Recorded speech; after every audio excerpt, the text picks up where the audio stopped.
be a 7th and 8th grade girl, unbelievable. I heard my wife was here. She's here with me. She went to the play last night. She came home, she said it was amazing. Really, you know, from New York to say a play is amazing, because in New York there's a place called Broadway, and you know, and you go to Broadway, then you come to a school play. For her to think that it was amazing is really, it must have been, I'm sorry that I'm a guy, I couldn't come to watch, but one of my favorite plays, one of my favorite things that as a kid growing up was The Wizard of Oz. I used to go to school and I used to do the rendition of the witch melting. Okay, I'm not gonna do it yet. Anyway, you guys left out Toto. I heard there was no little doggy running around, but I heard it was an amazing play. So I was like, why would a Jewish girls' school put on a play about the Wizard of Oz? Like, you know, like maybe Kriyas Yamsuf and Miriam singing Shira. Why would they put on a play about the Wizard of Oz? And the answer that I got was that Wallerstein, it wasn't the Wizard of Oz, it was a play about Midos. That's what it was. It was a play about how you treat another person. So I want to tell you a story I never said here. I don't think I ever said it in Chicago anywhere. It's a story that I read in a sefer called Aleinu L'Shabeach. It's a book that's written on the Parshios, and this book, it said the following amazing story, and I think I only have 10 minutes to speak here, so it's a 10-minute story, and I think it's a game changer. So the story goes like this, it's a true story. So there was this little boy, he was in 7th grade. Hey, 7th grade, perfect. So he was in 7th grade. This is 7th, that's 8th? This is 8th? So you all got insulted, I'm sorry. He was in 7th grade. What? I'm an 8th grader, don't look at me. And he started mumbling. You know what mumbling means? Talking to himself. And the teacher's like, there's something wrong with this kid. He's talking to himself in the middle of class. The teacher went to the principal and says, you know, I don't know, something must be going on in his house. He's walking around and he mumbles to himself. Okay, let's see if it continues. And it continued. So finally they decide they're going to call the parents in. They call the parents in, and they're like, something must be going on. He mumbles. He talks to himself. And the parents are like, by you too? He's doing it in school? He does it at home also. Well, I think you need to take him to a therapist really fast. Because there must be something dysfunctional, something's going on with a kid walking around school talking to himself. Like, he has friends, he can talk to them, he doesn't have to talk to himself, right? Sort of like texting himself. That would be like weird, right? Sort of like a selfie.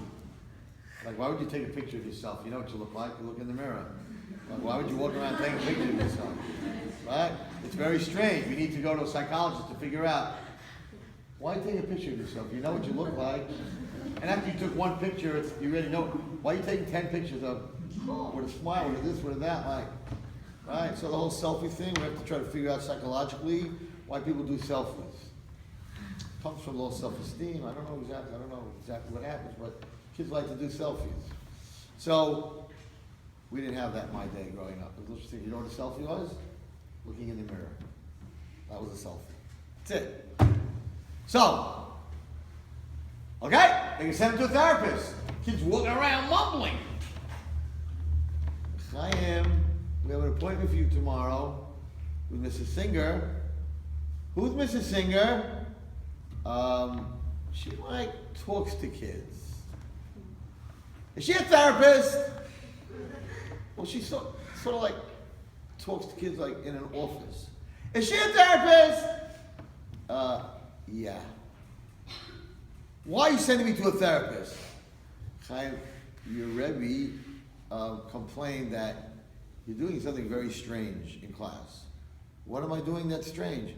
You're talking to yourself. And you've been doing it at home for the last 3 months. I think you need a little help. He thinks, he goes, I could tell you why. No, I can't tell you why. Maybe I should tell you. No, I should tell you. No, I can't tell you. Okay, I'll tell the therapist. The parents are very happy. He's going to tell the therapist. It's a true story. So he comes to the therapist, she sits down. Hi, what's your name? How do you feel today? How do you feel today? How did you feel yesterday? How you feeling? How you feeling? It's like 45 minutes of, how you feeling? How you doing? Sounds like, are you a therapist? Yeah. You want to know why I'm talking to myself?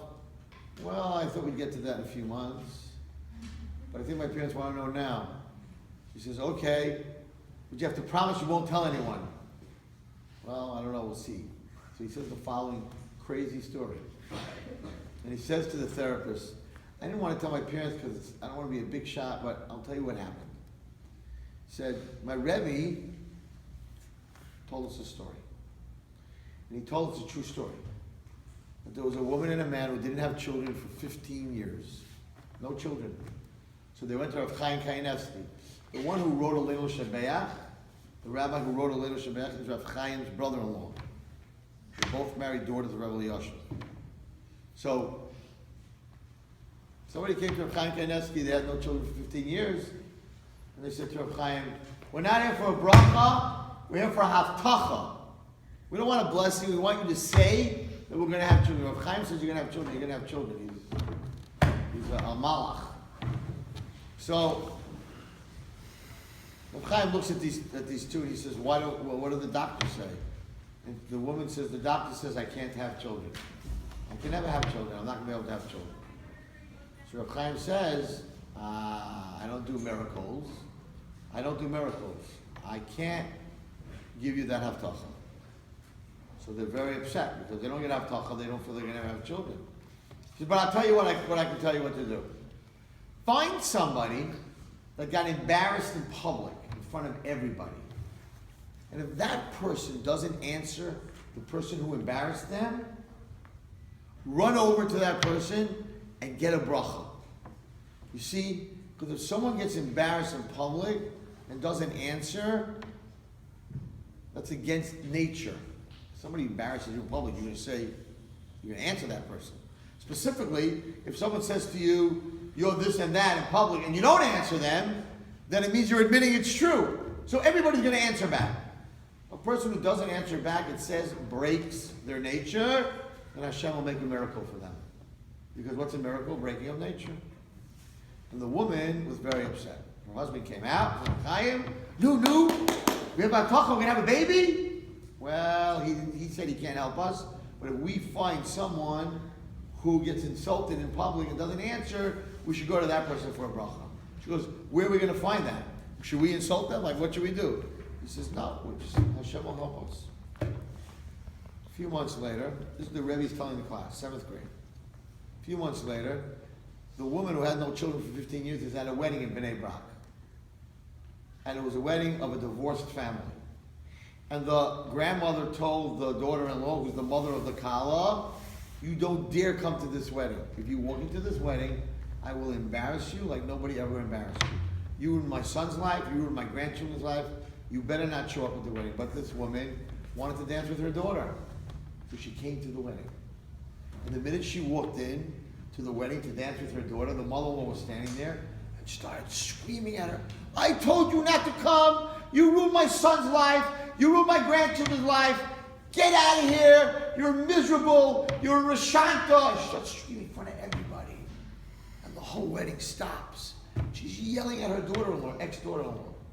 This ex-daughter-in-law turned white, then she turned red, and she was standing there, everyone was looking at her. She just burst out into tears, turned around and ran out. This lady who didn't have children for 15 years was standing there, she's like, oh my God, she just got embarrassed in front of everybody. And she didn't answer, and she runs after her to get a bracha. But the woman the woman who came to the wedding, who was embarrassed in public, thinks that she doesn't know who this woman is, thinks it's a family man running after her. So she starts running faster, thinking that they're going to beat her up or something. And she's yelling, no, stop, I need a bracha. So she stops, B'nai Brak. And she goes over to the woman who was embarrassed, and she says, I don't have children for 15 years. My husband went to Rav Chaim. I never saw someone get embarrassed the way you just got embarrassed. I never in my life saw a person be embarrassed that badly in public. And you didn't say a word to your mother-in-law? I'm begging you, give me a haftacha. Promise me that I'll have a child. This woman says, me? You want a bracha from me? I'm nobody. Look, I couldn't even go to my own daughter's wedding. She says, I'm not letting you go to give me a haftacha that I'm going to have a child. She said, listen, Rav Chaim, I don't think it's going to work, but next year at this time, you should have a baby. It's my bracha to you. Following year, baby boy. And they invited this woman to the bris, and the sandik at the bris of the boy was Rav Chaim Kanievsky. He couldn't do it. But someone who got embarrassed and didn't answer, who broke their own nature, has the power to force Hashem to do miracles. Okay. Therapist is listening to this. What does this have to do with you talking to yourself? It's a very nice story. I hear you. Beautiful. What you hear, this is amazing. It's about a 7th grade boy. So he turns to the therapist and says, you have to promise you won't tell anyone? She goes, we'll see. He says, my Rebbe, every morning, after we finish davening, we say Tehillim for 10 sick people that are very sick. They do that in school. And I wrote down the names that my Rebbe reads them afterwards. Fushlema, Chaim ben Miral, and Miral Bas Sarah. He said, I wrote down all the names. And I memorized them. I know all the names, all 10 names by heart. And every time somebody in class makes fun of me, or doesn't let me play, and embarrasses me, I say their names under my breath. Because Rav Chaim said that if someone insults you, and you don't answer back, you can do miracles. So when I come home to my parents and my brothers make fun of me, you're a shlunk, look what you got on your test, and they embarrass me, I don't answer them. I say under my breath the 10 names I memorized. And the other day, my Rebbe even said that one of them had a miracle, that they had cancer in the 4th stage, and no one understands they don't have cancer anymore. And I know why.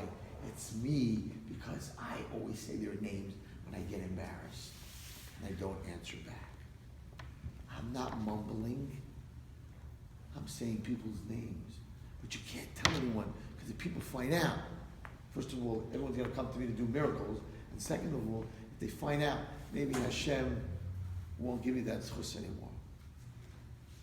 And of course, the therapist is mandated, since he's under 18 years old, to tell the parents everything. And she told the parents, you don't have to worry about your child. Your child is way above any child I ever met. He's not mumbling. He's not saying under his breath bad things. He's saying names of people that are sick. So when other kids don't let him play in the gym, they don't let him be part of the team because he's not good, instead of being angry, he said, you can't play! Moshe ben Miriam, Aschana, and the teacher thinks like he's talking to himself. It's the power of a person, power of a 7th grader. That's being Adar Chavero. That's caring about helping another person. We all have that power. If someone says something bad to us, suck it up and not say one word. Instead, say, we need Mashiach. My grandmother needs to get better. There was a name today that we said in class, we had a piece of paper to memorize it, that anytime another girl challenges you or insults you and you don't answer, you can say that name, you can change the world. Shidduchim, your sister needs a shidduch, you can make it happen. Someone's sick, you can make it happen. Father needs to make a living, he'll never know that his little daughter in 7th and 8th grade, she was insulted in front of the whole class by another girl. She wasn't invited to a party. Instead of getting angry, she's like, okay, Hashem, I'm not answering. Give my father a parnasa. Give my parents shalom bayis. You have such power. This is a story not about a rabbi. It's in a Leilul Shemeach. He was a 7th grader. And they thought he was sick. And they thought he was mumbling. They thought there was something wrong with him. Instead, he was the biggest tzaddik in the world. Who knows what he's going to grow up to be? That's the power of a hafla rechus. That's the power of people between themselves, bein adam chavero. Your play was about bein adam chavero, and it was great, and people are talking good about it. But if coming out of this play, you still don't invite this one, and you have cliques, and you don't talk to that one, and you embarrass this one, and you don't look good, and have a better night, then the play was a waste of time. where's the fun? The play is not, we don't make plays just to entertain people. The play was to teach all of you inside of how to treat another person and how to be sensitive to another person. May Hashem give you all the power to refrain from answering back so that you have the power to cause nisim and neflois and to bring Mashiach. You know, it says in the Gemara that the Nashim Tzidkaniyos are going to bring Mashiach. The girls are going to bring Mashiach, not the guys, not the guys who go to Daf Yomi. No. The Gemara says that you brought us out of Mitzrayim, you're going to get us out of this. And I never understood. I say this all the time because I teach girls. And I also have to teach boys every Tuesday night. And I get up and I say, it's not us, it's not Rabbi Wallerstein. No matter what Rabbi Wallerstein does, I'm not bringing Mashiach. You're bringing Mashiach. It's Gemara. Can't argue the Gemara. Gemara says, Nashim Tzidkaniyos took us out of Mitzrayim. Nashim Tzidkaniyos are going to take us out of this galus. So one day I got up and I asked the guys, how come you guys never argue with me? To get up and say, you can learn all you want, tzitzis, tefillin, tzedakah, you're not bringing Mashiach, but some girls are bringing Mashiach. How come you don't ever get up and say, Rabbi Wallerstein, it's not true? And the guy said to me, Rabbi Wallerstein, we're very good with that. I'm like, why? He says, is Mashiach here? I'm like, no. You see, it's their fault. We've been doing that since Adam B'Chava. See, it's not our fault, their fault. So Bezrat Hashem, when Mashiach comes, I want to be able to get up and say, it's their fault. It's their fault Mashiach is here. The end of disease, the end of pain, the bringing of God into the world, a world that doesn't believe in Him. Atheism is spreading. To bring the Shekhinah, that everyone should see who really runs this world. Right? You're the ones who are going to bring it. I want to get up and blame you for that. Tzlach Rabbi, thank you very much.